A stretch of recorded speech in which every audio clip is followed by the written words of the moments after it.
Welcome everyone to the Three Cynics Gaming Podcast. I'm Clay. I'm Nate. And I'm Mark.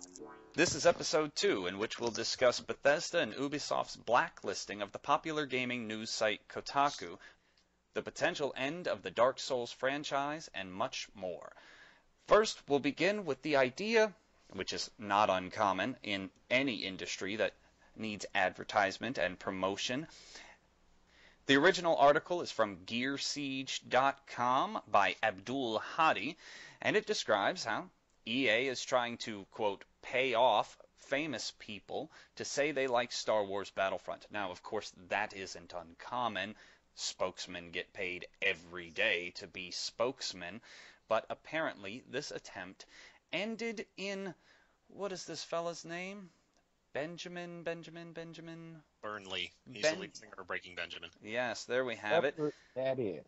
Yes. He apparently ended up having a shit fit on Instagram and displaying his broken X-Bone copy of Battlefront. And saying, where's his quote here? Quote, "They wanted to pay me to post that I like this piece of shit game. They can shove it up their ass. This game sucks. I'd rather watch the god-awful prequels than play this piece of shit one more second. That's for ruining Star Wars, EA. Smiley face." Now, is he just being an asshole? Partially, yeah. I mean, he didn't have to go to that length, but it's whatever. I mean, it like you said, spokespeople. They've been getting paid forever, so why should anyone be shocked or offended that EA is trying to pay famous people to say stuff? That's what every company in the world that has the money to do does. Indeed. And what confuses me, okay, one, he can get pissy, and whatever, that's totally cool, and he can make an ass of himself on any social site he likes. But why would EA approach Benjamin Burnley? Like, is he involved in the upcoming Star Wars movie? Is he part of making the score for that movie? Or, because I imagine it'll be all classics and orchestra and all that. So in what way did they possibly hope to benefit by paying a man like Benjamin Burnley? Okay, well, I don't know who he is. So it says it right there in the article. You just click no, on it. I have read the entire article. I still don't know who he is. I Googled him. Okay, he's the lead singer of some group. All right. I tried to find some of his music, but I don't recognize any of it. So obviously I don't listen to Benjamin Burnley. But he's just being an ass. But why not be an ass? You spend a good $60, even if he is rich, which I'm assuming he is. He's a musician. He's probably got some money. And he spent $60 and he's pissy about a bad game. So he broke that bitch. That sounds like something I would do, and I ain't got no money. See, now none of that is surprising. I think what I'm trying to ask is he full of shit? The reason I ask, why would they pay a man like Benjamin Burnley and not someone, I don't know, anybody else?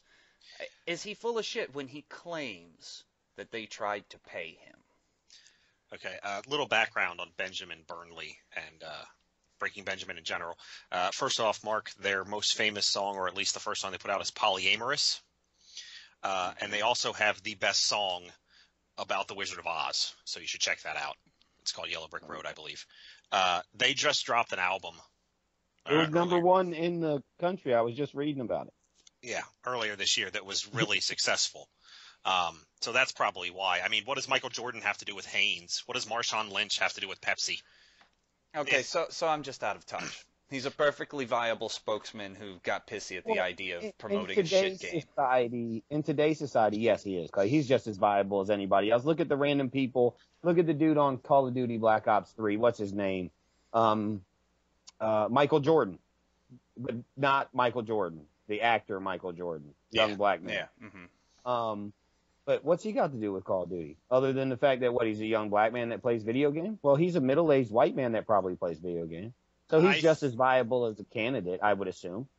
I think Benjamin Burnley and Breaking Benjamin in general, I think their music targets the demographic that Star Wars Battlefront is maybe trying to target. Okay. They're That makes perfect sense. I don't want to call them anything bad because I used to like them. I haven't listened to them in quite some time, but they're that new rock type of music. So with the Nickelback and the Seether and things like that. So I think they might be the target demographic that they're looking for. You just dated yourself, Nate. Good job. How did what? What happened? Don't worry. Seether still makes music, right? Yeah, but they're. Who is that? I know who Nickelback is. I am out of touch. Let's not dwell. We'll move on to one of our headlines for the episode.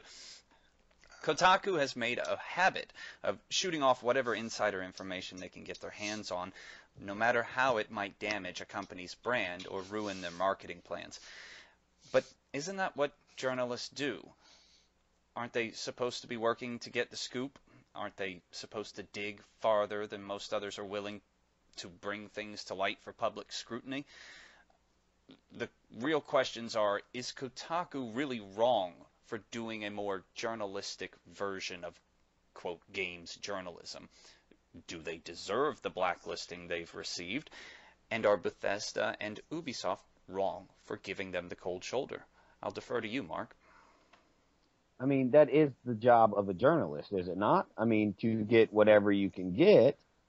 But at the same point, I can't get mad at Bethesda or Ubisoft for blacklisting them. If they don't, in today's market, just like it said in the article, in today's market, companies like Bethesda and Ubisoft and EA and all these other ones, they don't need gaming sites to back their game in order to sell their game. I mean, don't you have 5 quadrillion Star Wars fans out there that are going to buy this game regardless of the fact? You do, but a lot of people have assumed, because so many games journalism or games news sites, they have basically in recent years become marketing regurgitators. You know, they're never investigating. There's no investigative games journalism. At least it's rare.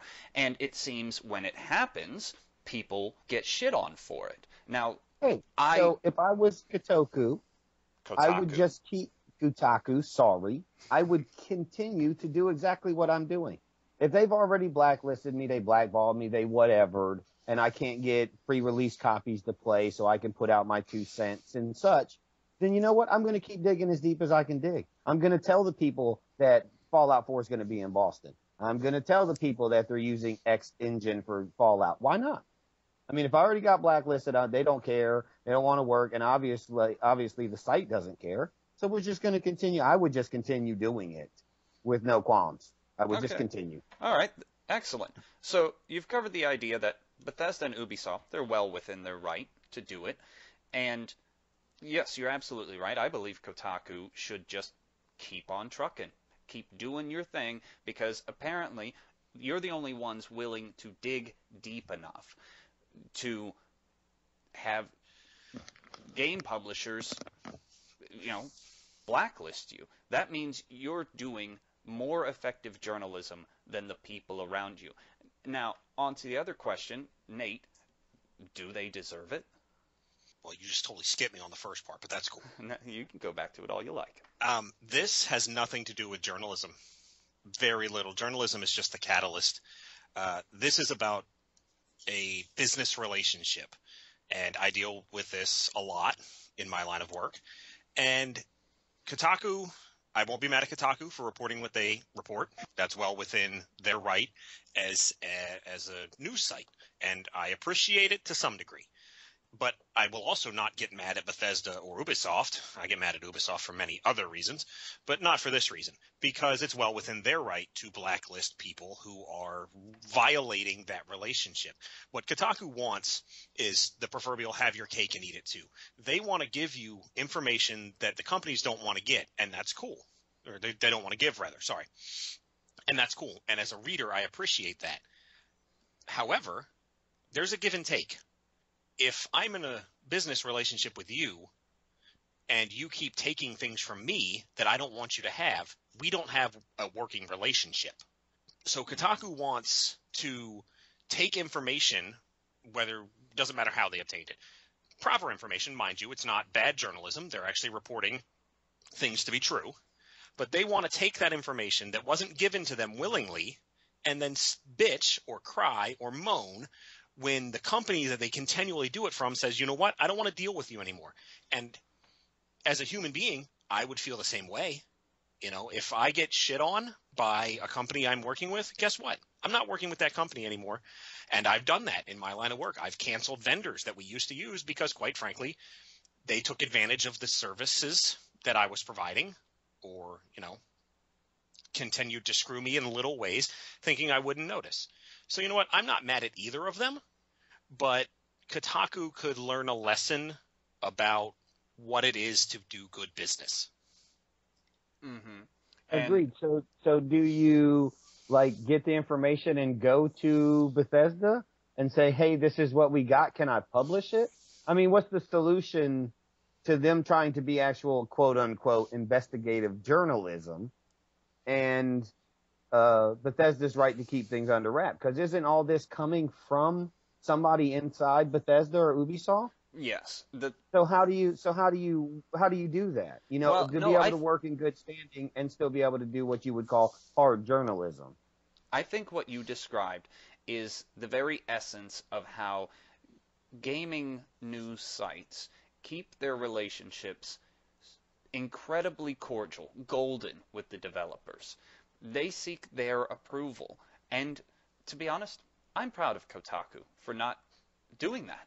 I mean, if I was a journalist and I dug out the governor's dirty laundry and he continued to be governor, guess who would never speak to me again? The governor, nor anyone in his office. And that's perfectly understood. But I would not be wrong for doing it. And I don't know how much I agree with the idea of cozying up to a developer in light of valuable information. Maybe you misunderstand. Okay. I'm not mad at Kotaku for printing the information. As a gamer, I appreciate it. What I'm saying is you can't take that information, however you obtained it, then use it, then bitch publicly when the company that you took the information from blacklists you. Yeah. Right. You can't get mad at them for you doing something you're not supposed to do. If you want to cozy up, that's cool. And as you said, lots of gaming websites do that. And they don't want to. And that's cool. I'm not mad at Kotaku.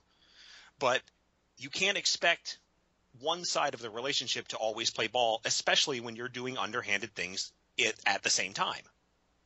Mm-hmm. So, I mean, is it really underhanded to receive a snippet of invaluable information, as far as the gaming community is concerned, from within a developer's offices and just sit on it? That is not good journalism.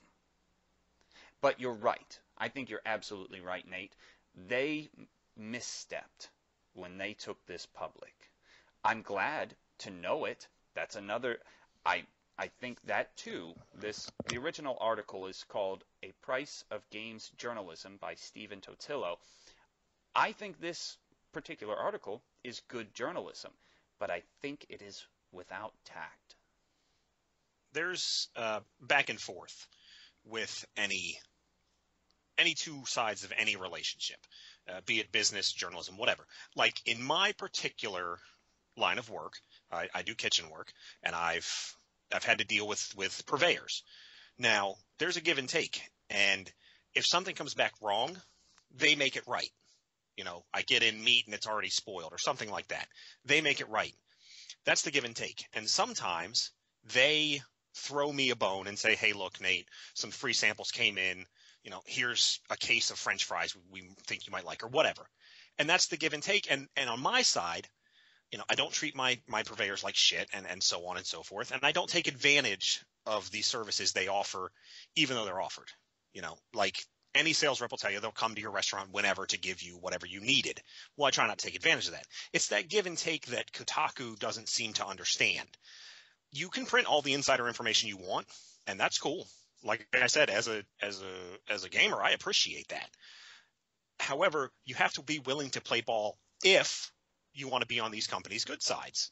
And they don't have to be on the company's good sides, not at all. And that's cool with me too. I'm just saying you can't bitch about it. You can't take all their information that you weren't supposed to have, publish it, and then say, well, they're picking on me because they're the big company. No, it doesn't work that way.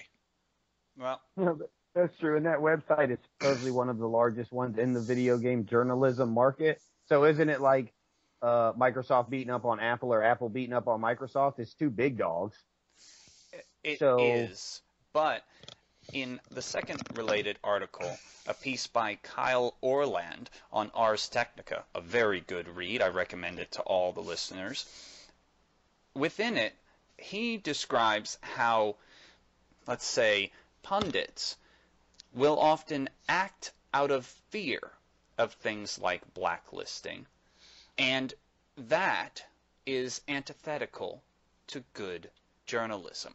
The effectiveness of a threatened blacklisting is keeping games journalism, the regurgitated marketing department, the third-hand marketing department of game makers, just as it's been for years. Well, that's on the individual journalist. I mean, with any endeavor a person undertakes, you have to expect there to be resistance. People are going to try to change the way you do things. As I said, no matter where you are, no matter what you do. And in this particular industry, a lot of pundits bend to the big companies. And that's okay, as long as they have, as long as they're comfortable with it. Like I said, I can't get mad at anybody in this situation. The people who take it and throw it right back up to you, that's cool with you. I can't blame you. I like my job. I like having a job. So that's cool. I can't blame Kotaku for taking the information that they got, however you want to say, immorally or whatever, insider information. They take that and they print it. And maybe that gets them some new followers, but maybe it also pisses somebody off. You can't make everybody happy. And you also can't get upset when the people that you're making unhappy backlash. Well, I'll tell you what. I'm going to defy you on one point. I take issue with the idea that Bethesda blacklisted Kotaku simply for revealing the idea that Fallout 4 was based in Boston. That is cheap and underhanded, and simply because somebody spoiled one tiny facet of... They didn't even have a real marketing campaign. They just sort of threw it out there one day and let the wild take care of it. And just because Kotaku said, oh, guess what we found out? It's Boston, Fallout, Boston.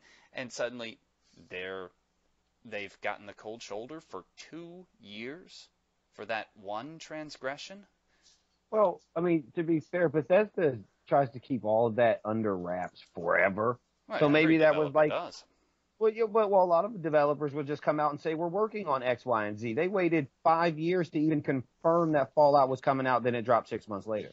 So maybe it's just somebody's head or president or whatever being extremely pissy over you doing that. Maybe it's a simple sibling rivalry type shit. Hey, if it's fuck you, it's fuck me. Well, all I'm saying is I don't believe that article they put out 2 years ago was deserving of the treatment they've gotten. Well, you got to look at things on a grander scale. I'm not going to try to change your mind because, like I said, there's no winners. There's only losers in this particular scenario. But the bigger picture is, correct me if I'm wrong, and maybe we'll have to edit this out, but they announced that it was in Boston before Fallout 4 was even announced, was it not? I believe so, yes. And that's a much bigger issue at hand, is they didn't want people to know that Fallout 4 was coming out. And not only did you just take their thunder, which there's not a person in this world, you and Mark and myself included, who doesn't get mad when somebody takes their thunder. Who doesn't, honestly? Indeed. But okay, so the second example, Ubisoft, or as I like to call them, and many others do, Ubi shit. They're awful. Since December 14, when Kotaku released an article detailing the existence of the then unannounced Assassin's Creed Victory, which was later renamed Syndicate, they've also gotten the complete radio silence from Ubisoft as well. So this is two nearly identical transgressions. That is, reporting details on games that the publishers and developers didn't even want the public to know existed. So there's a pattern there. But how can you sit on that? Now we're getting circular, because you're right. Or I'm right. We're all right. They shouldn't sit on it, but they shouldn't get pissy when the other side retaliates. Well, they're right to get pissy when the other side retaliates, but they're not right to whine about it to the public. Because you know what? You did it too. So it's cool. Like I said, there's no winners. Everybody loses. Kotaku gets fucked on the end of Bethesda and Ubisoft not working with them. And Bethesda and Ubisoft, though they might not need it, they do miss out on a rather large gaming site in Kotaku. So I don't know. What do you do? It's just kind of going to be the way it's going to be until somebody mans up and apologizes, which, as we all know, in this world doesn't really happen. Anything else you want to add, Mark? No, y'all pretty much covered it. It's a you can't have your cake and eat it too moment. So suck it up and deal with it, or go back and snuggle up against them and try to be their best friend. Your choice. And you know what? Bethesda doesn't need Kotaku, and Kotaku can go ahead and just fling whatever they get out the door into the public on Bethesda from now on without fear of repercussion. Yep, there you go. You've already been blacklisted. What else can they do to you? Well, you and I both know that they can get a lot dirtier. Yeah, indeed. There can be all kinds of legal litigation stuff that they can tie you up in. But I mean, ultimately good for Kotaku and good for Bethesda and Ubisoft. Nobody likes to be picked on, and nobody likes a tattletale. Okay, Nate, why don't you take the lead on the Forza? Okay. Well, Forza 6 introduces microtransactions 2 months after release. Microtransactions are something obviously very common in this day and age, and I think that AAA publishers are going to continue to put them at the forefront of every game. It is now becoming more and more commonplace for microtransactions to be in $60 video games. Originally, the item mall microtransaction, whatever you want to call it, was just for free-to-play games, and it was how free-to-play games made their money. Big publishers realized that they could get in on that market and make money after the fact. Now, a lot of people would compare it to DLC. My personal opinion on it is that it's completely different than DLC. It's not nearly as involved as DLC. Most of the time, microtransactions give you minor upgrades or, more often than not, aesthetically pleasing graphics for you to look at. I despise microtransactions, so I'm probably not a great one to have in on this. Or the best one. I have no problem with a free-to-play game wanting you to pay something in order to get more lives or more jewels or more, whatever in-game currency it is. I have no problem with that, because that's a complete 100% your choice. You click yes and you buy those 100 gems, or you just don't play the game. You would delete that bad boy, you put another one on your phone. That's me. Okay, if I have to pay to win, or if I have to play or pay to progress, I'm not going to play your game. And if you start dropping it into $60 titles on a regular basis for shiny or new things, I guess I'm either not going to buy the game and play it at all, or I'm not going to have the nice shiny things.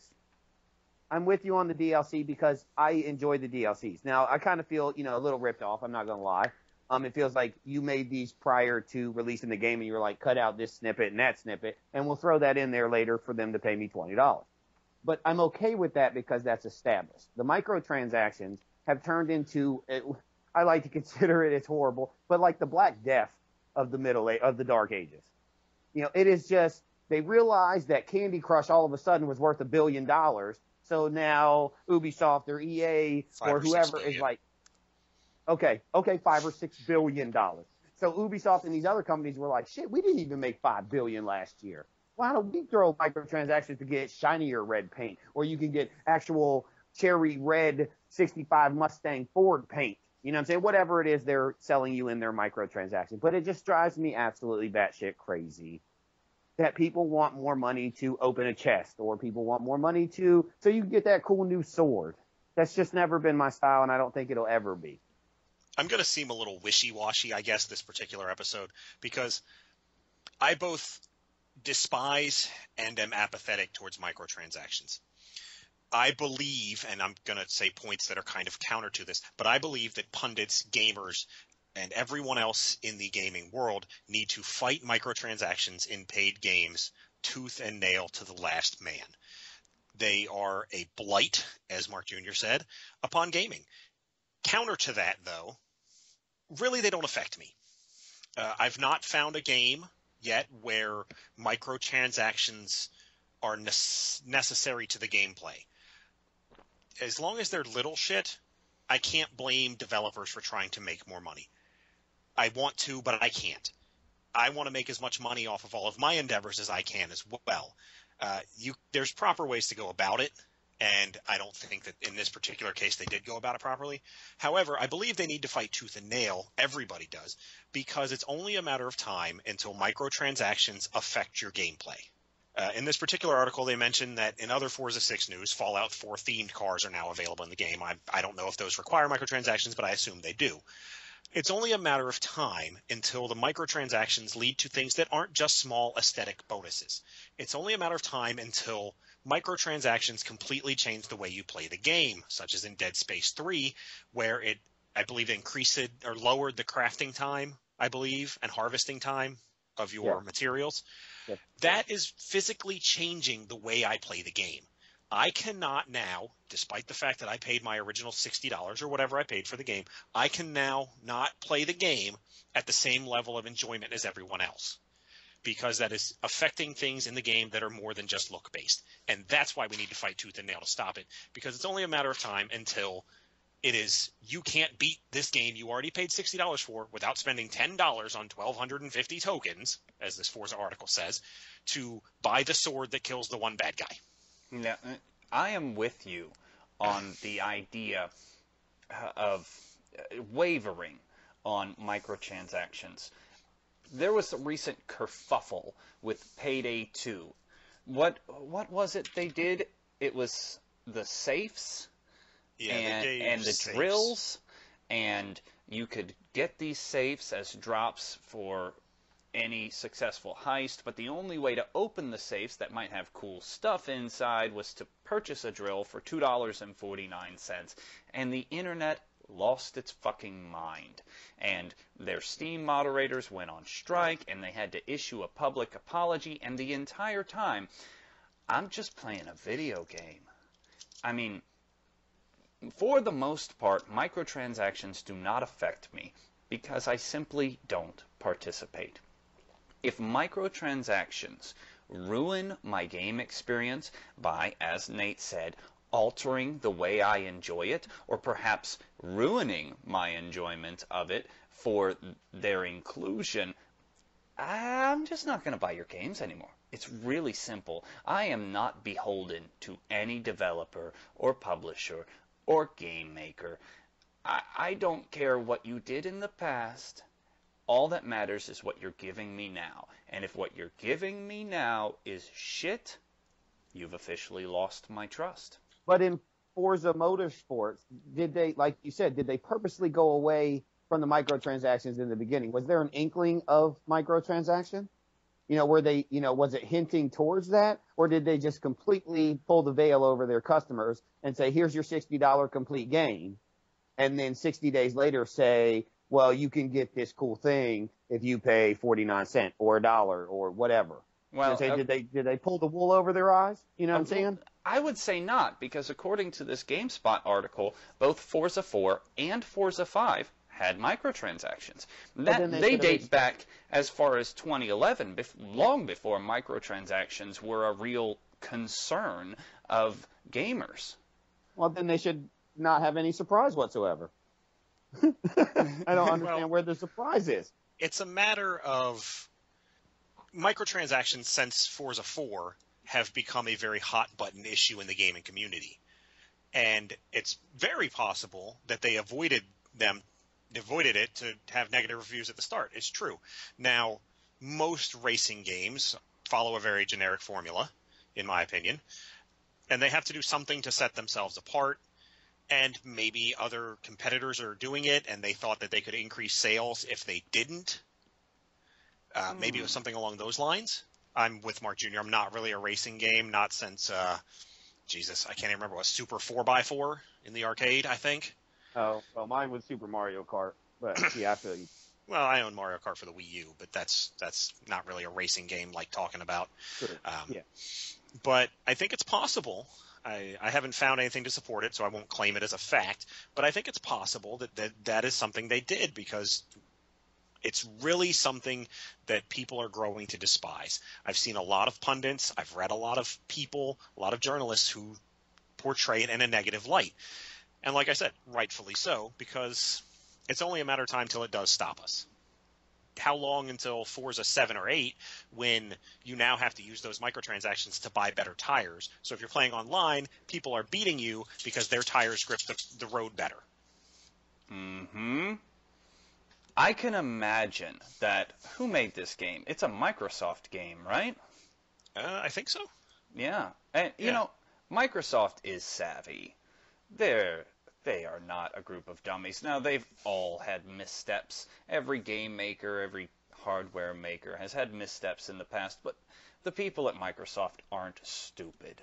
And I can easily imagine somebody in the marketing department or in the development or in the monetization department saying, look, as far as the microtransactions and the DLCs go, every time somebody announces that sort of bullshit before release, the shit hits the fan. So let's just hush and let's let everybody get into the groove of enjoying our game.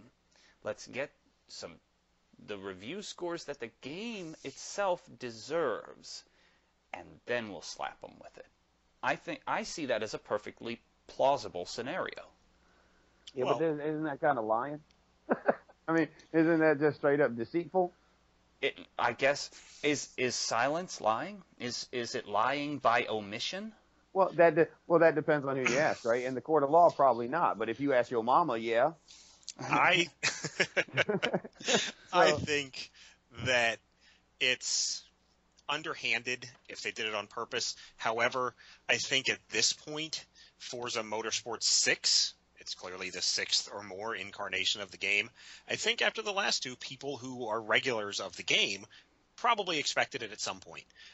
If they did intentionally hide it, it was probably not aimed towards them. It was probably aimed towards new buyers, which is, I guess, a good portion of any video game sales. I know several people who have bought Fallout 4 who have not played the previous incarnations, so maybe that was their intention, was to add new sales revenue. I don't know if silence or omission is deceitful. I mean, are game makers, game publishers obligated to state whether or not their game will include small transactions or DLCs, map packs? I mean, are they truly obligated?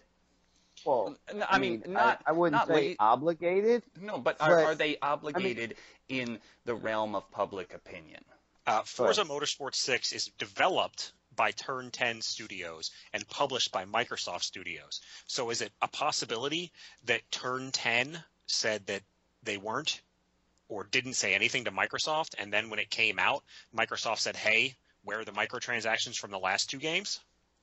You know, we expected to make more money on this. That's a good hypothetical. Well, we've spent too much time on this as it is.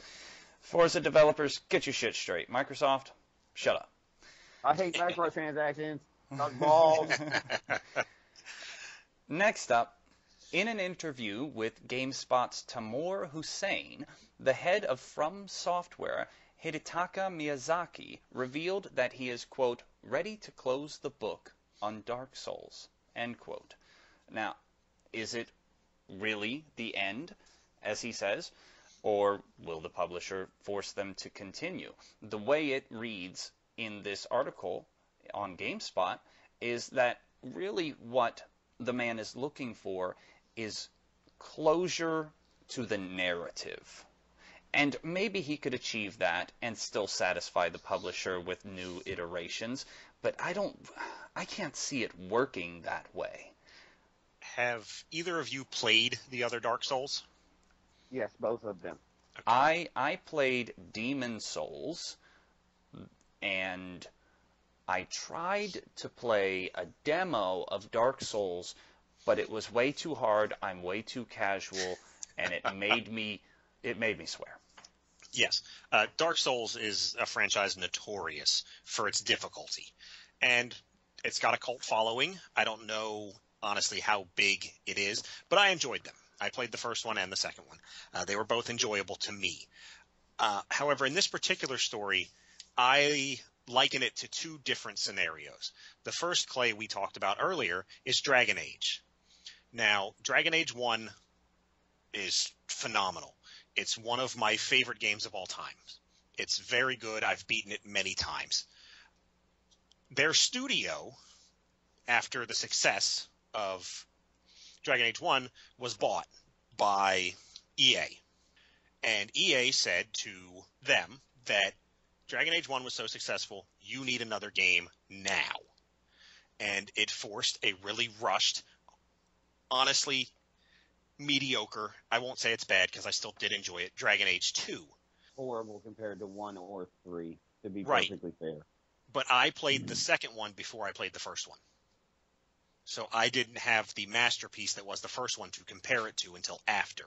So I did get a small amount of enjoyment after Dragon Age 2. However, in comparison to both the first one and the third one, it is awful. It's just not a good game. And you can tell it was rushed. So my personal opinion on this my first analogy is it can't really be the end, because if the thing makes money, somebody will buy the rights and somebody will make another one. The second analogy I like to use is the new Silent Hills, or lack thereof. Silent Hill is nothing without its creator. So if this guy, whose name Clay masterfully pronounced, who I won't even try, walks away from it after this one, even if a new Dark Souls comes out, they're not going to be what they were. Well, see, the thing I find strange about all this and the speculation is Miyazaki, he is the head of From Software. He is the top man. So what he says goes. So he probably wields the power to tell whomever is going to publish the next Dark Souls if From Software doesn't publish it themselves. And that's something we should get on later as to why studios are still relying on publishers, aside from funding. But profitable studios should not be relying on publishers anymore. They're just useless middlemen. Anyway, I think that this man has the power to say, no, that's it. We're done. And they don't have to sell the rights if they own them. Rights agreements are notoriously convoluted. If indeed From Software owns the rights to Dark Souls, I believe this man has the power to bring it to the conclusion that he wants. I played the first and the second one. I was not a huge fan of either game. Like Nate said, they are notoriously difficult. Okay, now I got all the way through the first one. It drove me batshit crazy having to redo, this one section of this map 4,000 different times in order to get it right, because I get to a point where I get frustrated or impatient, and then all of a sudden I'm running around, I'm dying. So personally, it's up to the guy, but if they want to put out another one, isn't it their right?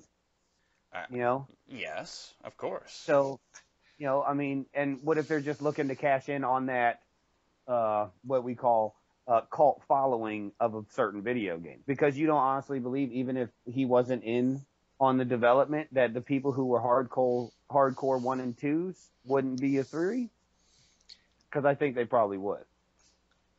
I don't think that his power is as all-powerful as Clay seems to make it out to be. He's appointed the head. He doesn't own the company. And honestly, if I don't say Microsoft Studios, Now, wait, are they a publicly traded company? I do not know.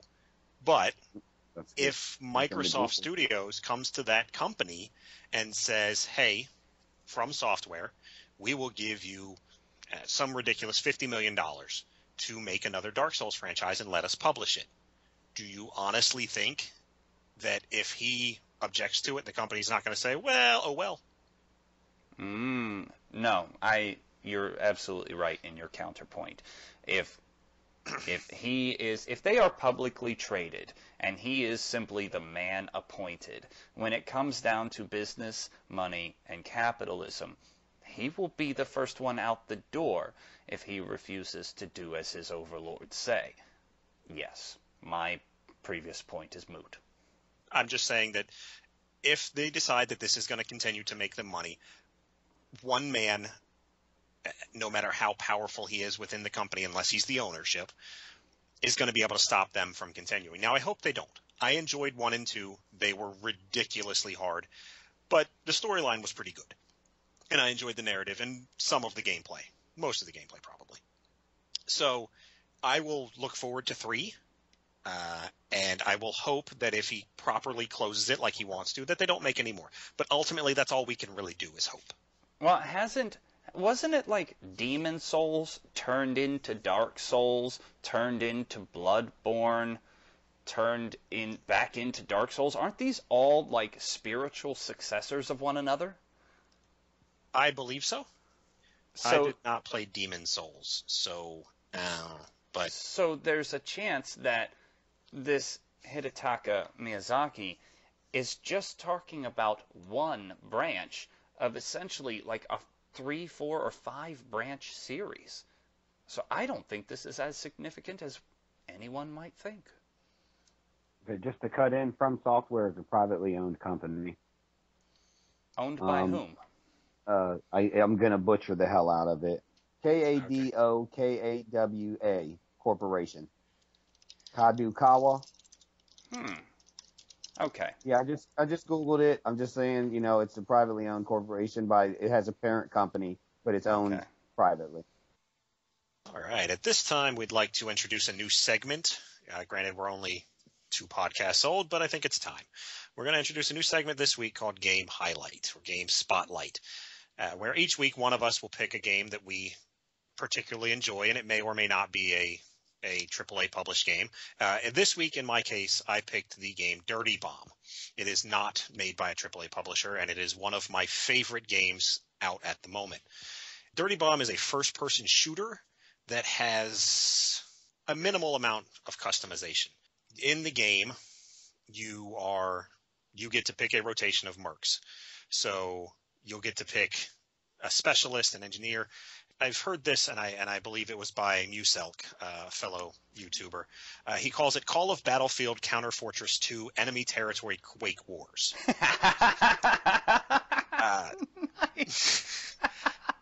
Dirty Bomb is a very good blend of fast-paced, objective-based first-person shooter. It is very fast-paced, as my brother likes to say. The people won't hold still so I can shoot them.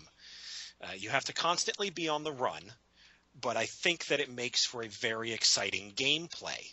As you'll be able to see by the video posted with the YouTube, if you're watching on YouTube, it doesn't stop. It's always objective-based. There's no team deathmatch, which is one of my favorite things. I've always been more akin to Battlefield than to Call of Duty because Battlefield lends itself to objectives, whereas Call of Duty really doesn't do a great job at that. But anyway, in the game there are 4 types of characters, I suppose. There's a specialist, which is akin to the engineer in Team Fortress 2. They do planting the bomb. They do it quicker than everybody else, things like that. There's also a medic who can revive you while you're down, thus the Battlefield aspect. There are, what do they call them, Clay? Like Skyhammer and Kira. I call them ordnance. They're the people who help destroy objectives that are mobile. There's particular maps that have EVs that go back and forth, and your objective on one side is to repair and push the EV to the next objective, and your objective on the other side is to destroy it. And then there are just the always regular old mercs who don't really contribute to the team in ways other than killing.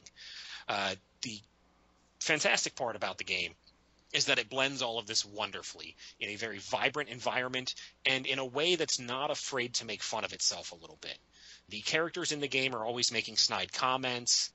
The player base is not as strong as I would like it to be, but hopefully that will change. It does have a decent number of players, given that it is a free-to-play game in beta at the moment. It has, of course, as any free-to-play game has, an item mall, microtransactions, whatever you want to call them. However, it is completely unnecessary to win. I have logged many hours into the game, and I have all of the mercenaries available at my disposal, and I've never spent – okay, I did spend money, but I didn't spend money to get anything. I was already at the point where I had everything, and I spent money just to support the game. And that's the best kind of free-to-play game. When a developer or game maker, whatever you want to call them, can convince you that even though there is no necessity in you doing so, you just want to give them your money. That is the perfect kind of free-to-play developer. Yeah.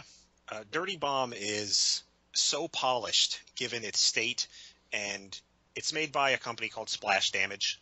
This is the only thing that I know of that they've made, but I will be doing research later to see if there's anything else they've made, because this game is really good, and I highly recommend it to anybody listening. Well, I'll go ahead and put my few cents in there. As Nate said, it's very fast, and I am not very fast on the aiming. So, and it's very reminiscent of a Team Fortress 2 at times 1.5 speed. You can strafe just as fast as you can sprint. You can leap and then leap off of a wall. It's not necessarily a double jump. It's more of a parkour move, but people fuck me up with it all the time. And yes, nobody will hold still while you shoot them. So if you're used to Battlefield, go ahead and try Dirty Bomb, because Nate is absolutely right. It is a great game. But you might find out that you suck. The same way I found out that I suck.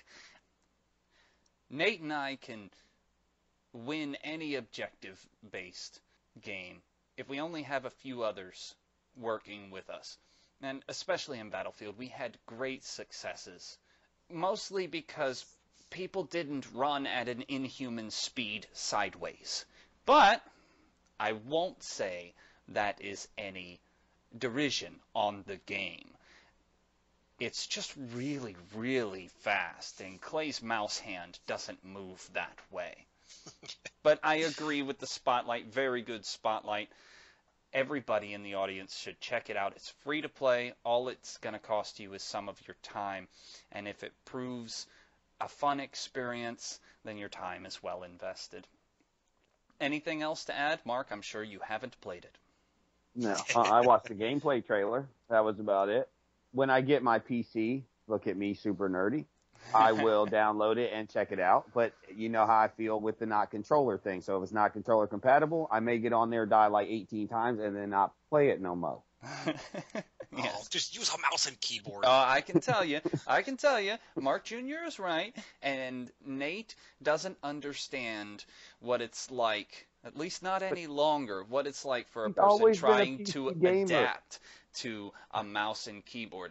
I am, Nate? Almost 2 years into PC gaming. Yeah, roundabout. And I am still horrible at aiming with a mouse. You would think, because many console players who love to spout their bullshit on the internet say that PC gaming is cheater, all you have to do is point at their head and click. Well, I'll tell you what, that ain't so fucking easy as you'd imagine. Even in one of the slowest paced shooters you can play, pick a Battlefield game, it's one of the slowest. Or Arma, both of them. Oh.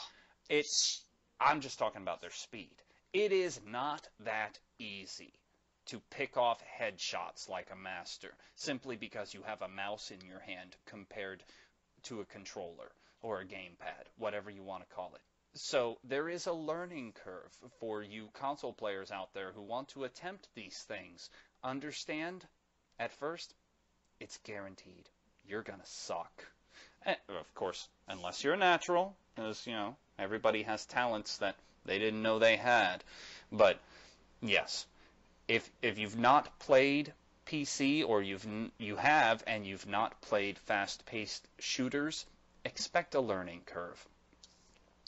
Last up on the docket this week is... Hold on. Can we take 2 seconds to talk about getting audio tooth implants? Because that sounds fantastic. What? What are you talking about? What does that have It to do does with sound gaming? fantastic. I don't know, but I want one. What do you... What? You can get a speaker basically planted in your Put tooth. in your mouth. Yeah. Yeah. No. I'm down. No. I don't want to talk about that. I don't want that to be part of the podcast. No. This part right here is part of the podcast. That was hilarious. Oh, okay. Last up, Rocksteady and Warner Brothers have essentially given up on fixing the latest iteration of the Batman games. In the original article from GameSpot and their contributor, Mr. Eddie Makuch, or Makuk, sorry if I butchered your name. You're probably a great guy, though. Yeah, I'm sure. In a post, where is it? Rock, Paper, Shotgun noticed Warner Brothers representatives shared more details on the difficult decision to abandon dual GPU support in the game's Steam forums. Okay, so this was found in the Steam forum for the game. Quote, the result was that even the best case estimates for performance improvements turned out to be relatively small given the high risk of creating new issues for all players. As a result, we've had to make the difficult decision to stop work on further multi-GPU support. We are disappointed that this was not practical and apologize to those who have been waiting for this feature. End quote. And it was less than a week ago that they also said, a Warner Brothers representative, or maybe it was a Rocksteady representative, I'm not sure which, they also said that they apologize for, I'm paraphrasing here, issues they cannot fix with the game. Now, what that amounts to me is issues they will not fix. Every game can be fixed. It's a matter of investing the personnel and time and money. And Warner Brothers, and by proxy the developer, have decided it's not worth putting their money toward it. For those who don't know, and for those who may have played on console, the PC port, or the PC version of Batman Arkham Knight, was a fucking mess. It was horrible. People with gaming rigs that could blow any game out of the water could barely play this game. And yes, it is a beautiful game, and it does stand up to other contemporary AAA games. But it is not so special that a $650 980 Ti from NVIDIA couldn't push out frames at unbelievable numbers. But it couldn't, and it was very troubled. So I suppose this is the end of this. Well, it might not be the end of this drama. Warner Brothers has offered refunds to anybody who purchased the game, so long as they activate that refund before the end of the year, despite Steam's refund policy. And also, why I say this might not be the end of this drama is they just dropped a brand new DLC for a game that still doesn't work. This is, before I let Mark get to his slightly more positive outlook on it, this is a long line of fuck-ups by Warner Brothers. Warner Brothers doesn't quite get the press that Ubisoft and Konami and all those other ones, as Jim Sterling likes to say, fuck Konami, because fuck Konami. But Warner Brothers is right up there with them, honestly. And it's actually this particular problem that has affected several of their games. I believe Dying Light had the same issue. They don't care enough to make valuable PC games. Or maybe they just can't figure it out. Maybe they're hiring people who failed. I don't know. But they cannot figure out PC gaming and how to make it work. Google, anyone out there, Google Warner Brother games fuck-ups, and you'll get a whole list of shit that you'll find that is disgusting. All right, Mark, your turn. Okay, well, as we can tell by just the first and now the second podcast, I am not a PC gamer.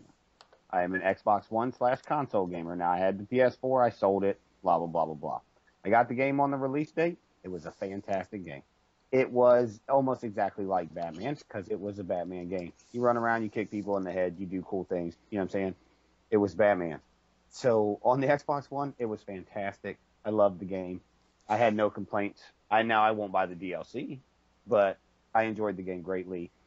And I feel for the people on Steam, obviously, if that's where it was. But it worked fantastically for the Xbox One. I didn't play the game because I'm a PC gamer, but I heard that it was more like Grand Theft Auto Gotham City. It's almost exactly what it was. You know what a good reference point, Nate, would be? Spider-Man 2, the video game for PlayStation 2. All right. where you had a million little things to do and everything like that. That's what it made. That's what it felt like to me. I'm sure that if PC gamers could actually play the game, I would probably enjoy it too, because I've enjoyed the first two. I don't know why. I think a bigger issue is why have they given up? I mean, I don't know the first thing about coding or making a video game, but you've already got the base. How hard could it be to fix it? Well, here's a bit of interesting history that I found on IGN.com regarding Rocksteady's gameography, their discography, if you will. Their very first attempt at a PC game was in June of 2006. It was a game called Urban Chaos Riot Response. It released it released on the PlayStation 2 and the Xbox, and also on PC, except the PC release has no date where there would be a date. It simply says canceled.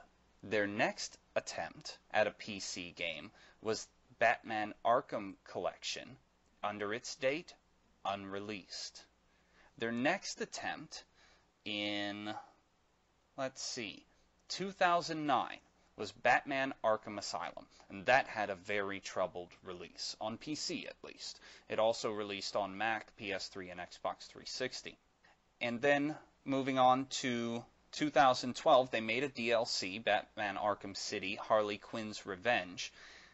And let's see, what else is PC? 2011, they made Batman Arkham City, another game that was troubled at release. So Rocksteady, I think, Nate, I think you're onto something. They don't do PC well. Oh, and here we are. Batman Arkham Asylum Game of the Year Edition for PC. Under release date, blank. Yeah. I don't. It was a great game. I've done a lot of bashing of AAA publishers this episode. Don't let anybody fool you. I like a lot of games that AAA publishers put out. I don't wish any of them ill will. I just want them to do better. Mm-hmm. That's perfectly understandable, though. Yeah, and it seems like Rocksteady really has the chops to make console games. The list of their gameography here on IGN is very long and littered with PlayStation 2, PlayStation 3, Xbox, and Xbox 360 games, along with just a couple for PS4 and Xbox One. But nearly everything under PC has something you would describe as troubled in the release date column. It might be a warning to people considering purchasing a Rocksteady game on the PC in the future. It might also be a warning to publishers to perhaps not employ Rocksteady to make a PC version of your game. Maybe this is me. I tend to blame the publishers more than the developers, I guess.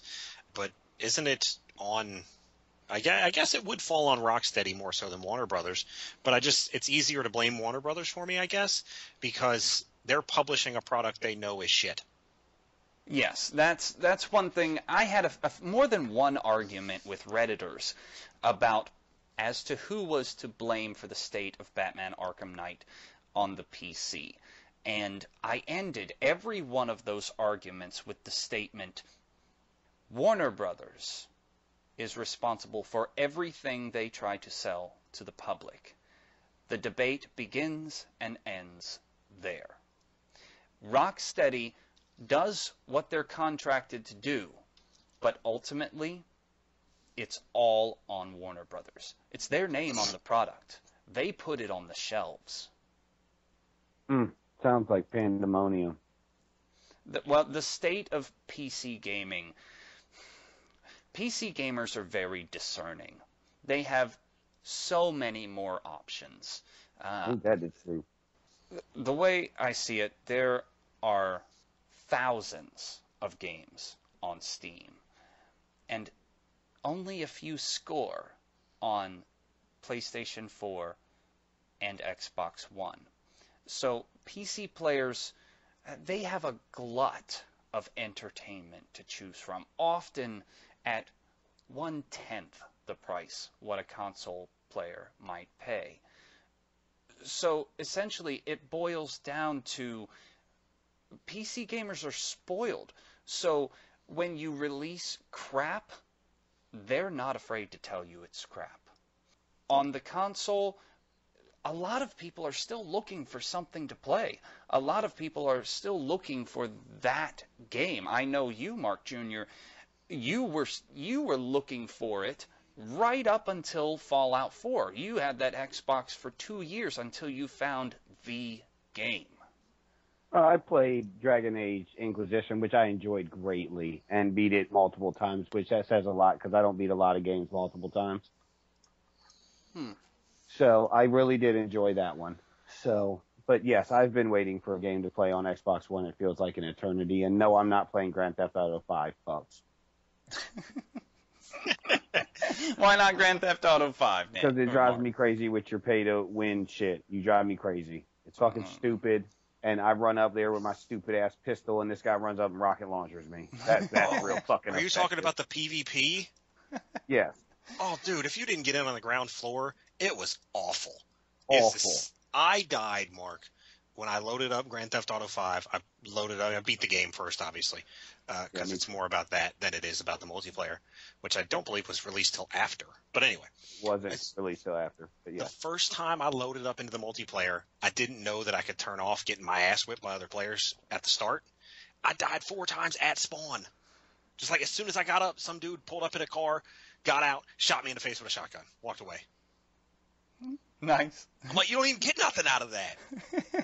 And then I'm like, all right, I find that dude later because, I'm petty and shit, so I wrote his name down. And I run him over with a car, and I guess... Wait. You wrote great. his name down? Great. Goddamn right I did. Fuck him. Yes, fuck him. So I ran him over with a car, and it did kill him. He just, went flying a little bit, and then got up and rocket launched my car, and I died. Yep. I was like, what do I even do there? Like, what's my solution to that? Oh, so I just stopped playing. Gentlemen, we've gone long pay over some money. time now, so we got to wrap this up. Listeners, find us on Facebook and Blogger and YouTube and your favorite podcast app. We'll see you next week. Enjoy. Bye-bye. Bye now.